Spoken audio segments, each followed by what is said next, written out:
paveikslas yra nutapytas Jurgitos gimimo proga. Nutapytas jau buvo, tik tai laukė dailininkas, kad gims mergytė ar berniukas ir kada gimė mergytė. Tai nutapyta mergytės figūrėlė. Čia yra rytmečio variantas, vieno iš jau geriausių paveikslų rytmečio variantas.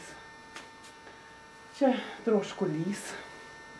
Labiausiai turbūt myliu šį paveikslą. Troškulys. Na ir Jurgitos mylimiausias tai mergelė. O tėvelė tavo, kuris. Mano. Visi. Labai mėgstami.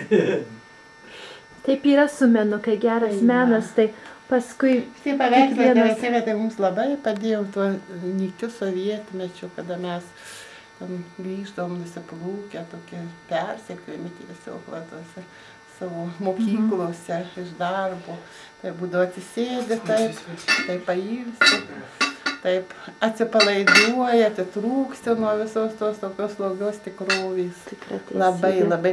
Ir mano net mūsų draugai, bičiuliai būdavo paskambina, tiesiog kartais noriu pabūt šalia. Dar ir paveikslą paimsim. Tikrai netikėjom tokius nuostabios viešnios. Galim ir antrą kartą.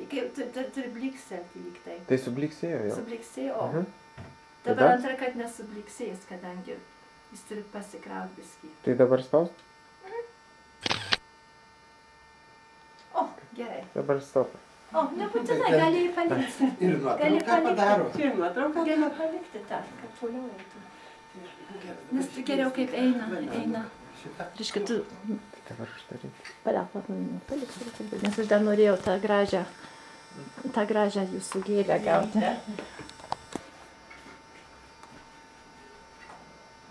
Čia vyras per žolinę gimęs, tai jis labai gėlės myli.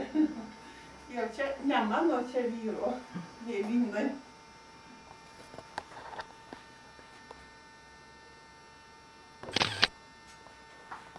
Gerai.